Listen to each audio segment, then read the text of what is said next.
Hey there, how you doing? Bernie Miklasz back with you on this rainy Tuesday in St. Louis. Days like this, I wish I could take a nap. It would be nice, but I got stuff to talk about with the St. Louis Cardinals, as we do most of the time here on the Bernie Miklasz Show. And I want to go over some stuff we've certainly talked about before, but we're getting a little closer to the start of the season, and I want to kind of crystallize it. So thanks for watching, and please subscribe. After taking a look at the Cardinals' likely roster for 2025, I am once again floored by how much is the same from 2024. No revelation, no big scoop for me because we all know this because we've all talked about it many, many times. But it's okay to discuss it again and sort of put a finer point on it. With the season opener a little more than 3 weeks away, it's a head shaking experience for me to see a very similar package of talent being presented by the Cardinals as they try to tell us that this very similar package of talent is somehow different or will be different than what we saw last year. No, it's not the exact same package of talent, but it's awfully close.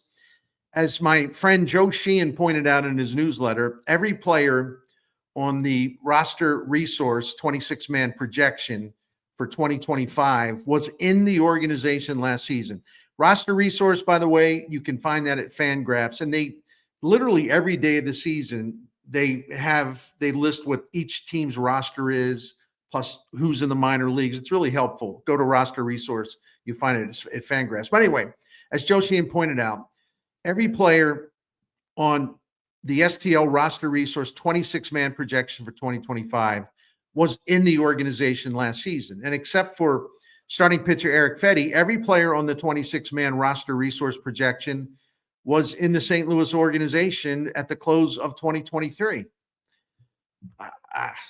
Geez, you tell me. Where is the roster churn, right? I mean, all good teams, even the best teams, constantly churning the roster. Cardinals are in slow motion or something. You can make up the term for me. You can be creative as I try to get my brain really fired up, and I'm fired up, only kidding, on this rainy day. But anyway, it depends on who's going to win the bench and the bullpen jobs. It's still to be determined. But going into the March 27th opener, the Cardinals could have a 26-man roster entirely consisting of players who were on the roster at some point last season. Reset? No. How about a rewind? I think that's it. And again, so much for the roster churn that is so typical in baseball. The Cardinals won 83 games last season. Okay, good. Hurrah. Let's have a parade. And many, or I guess not, or many of the pieces from that team are still on the roster chart now. Most of the players cleared out by management were bounced because of a desire to cut payroll by no longer, and I don't have to tell you this, but let's review. By no longer paying Paul Goldschmidt and pitchers Lance Lynn and Kyle Gibson, the Cardinals whacked $48 million from the payroll. They didn't try to re-sign their free agent reliever Andrew Kittredge, who ended up in Baltimore. So that means a reduction, if you put him in there, of about $50.3 million from the 2024 payroll. And I know that some of the arbitration eligible players, they're going to make more money this year, but we're talking about veteran talent. We're talking about established major league talent is in terms of, people maybe you bring in from the outside, things like that. Their payroll is down by quite a bit. I want to focus on the offense in this video, but I want to start by taking stock of the pitching side. Barring injury, as we continue with their theme, is like it's kind of the same old song. Barring injury, the Cardinals will have 4 starting pitchers in place who were in the rotation in the final 2 months of 2024. Sonny Gray, Andre Pallante, Eric Fedde, and Miles Michaelis. So 4 of the 5 members starting rotation still in place from the final couple months last season. And if Steven Matz makes the early season rotation, and if he's healthy, at least for now, I don't see why he wouldn't be in the early season rotation for the 4th consecutive season, because that's how the Cardinals do things. If Matt suffers an early ailment, the hole in the rotation would create an opportunity for a younger pitcher. But by now, for the purposes of this video, I want to talk about who is on that depth chart right now. And so for now, the Cardinals' 5-man rotation consists of 4 guys who were in the rotation at the close of 2024, plus Matz, who was in the rotation at the beginning of 2024. Reset? Roster turn? Transition? Where? I don't see it. Where? I don't. Is it in my room somewhere? It's kind of dark in here. I don't see it. Do you? Yeah, there's going to be some changes during the season because no roster stays the same. But this is the roster. They're coming out of a postseason, or excuse me, they're coming out of an offseason where, they tried to sell us that this was going to be some kind of big season of change. It is in the minor leagues and player development. It is not at the major leagues. Sorry. Yeah, there will be some young pitchers showing up. I get it. You don't have to tell me that, my friends. So the 5-man rotation, as of now, 4 guys who were in the rotation at the end of last season, plus Matz, who was in the rotation at the start of last season. All right, how about the bullpen? 7 of the 8 relievers who worked the most innings for the 2024 Cardinals are still here. That's not a bad thing because the bullpen was really good, but replacing Kittredge will be challenging. And in theory, it's positive to have so many relievers back who were part of that excellent bullpen last year. But as we say, the favorite word we all like to use for relievers or bullpens, volatile. You just can't count on this group replicating or coming close to replicating the performance of the 2024 bullpen. I mean, maybe they'll get close. I'm not ruling it out, but you can't count on it. You can't say, well, that's a given. There's just no way to do that.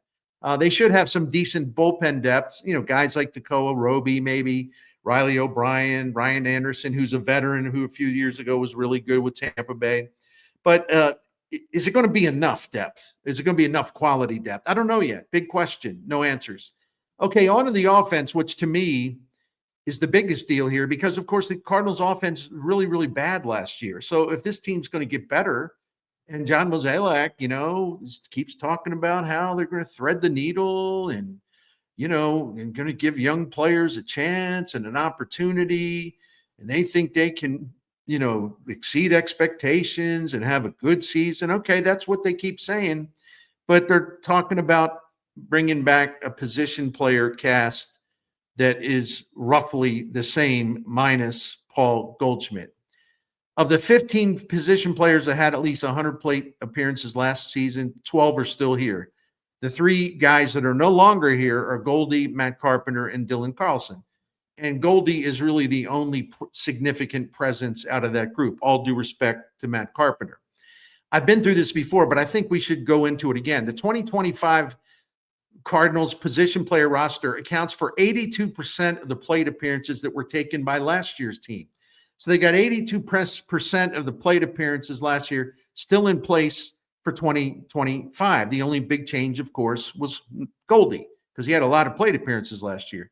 So in reality, there's only one significant presence erased from this 2024 offense. The rest of it is still very much glued to the 2025 roster, and that could be a problem. That could be a big, big problem. I know the Cardinals are anticipating across the board improvement from many of their returning hitters. I know they're going to give Walker and Gorman more bats and all that. Okay.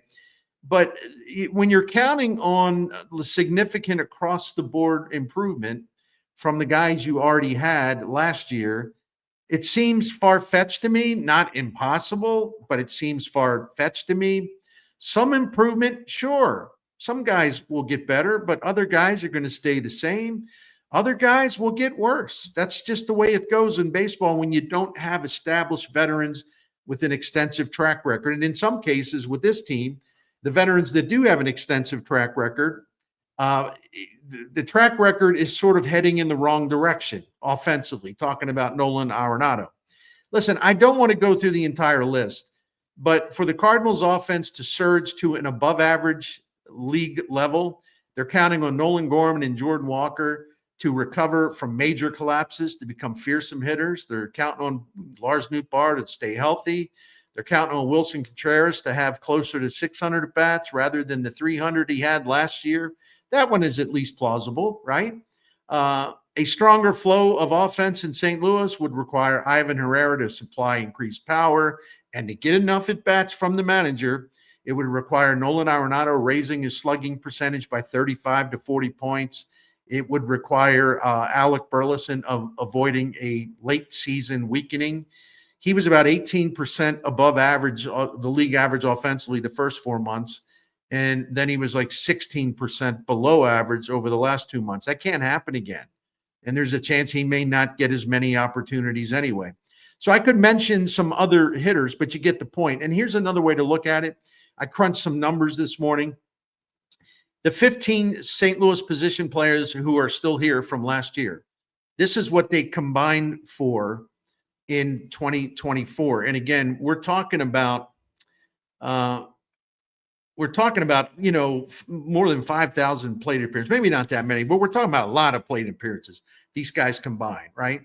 82% of the plate appearances the team had last year. This is the group I'm talking about. Here's what they did collectively speaking, okay? A 250 batting average. That's actually not bad based on what the current MLB batting average is or was in 2024. 315 on base percentage. It's okay. 395 slugging percentage. Not good. 710 OPS. Right around average. But again, nothing special there. Nothing special there at all. So that is the big group that's coming back this year, okay? I want to repeat, things change. I get it. Just want to say that again. But I'm just telling you, as we're getting closer to the start of the regular season, this is the group that's back. And it's going to be taking the lion's share of at-bats in 2025 as we stand now.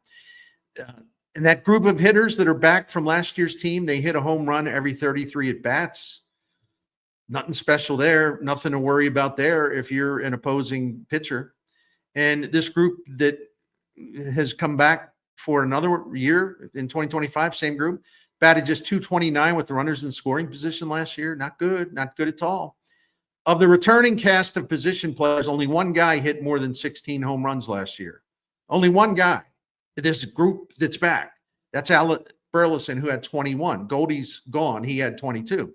So only one guy with more than 16 homers last season is in this group and back for 2025.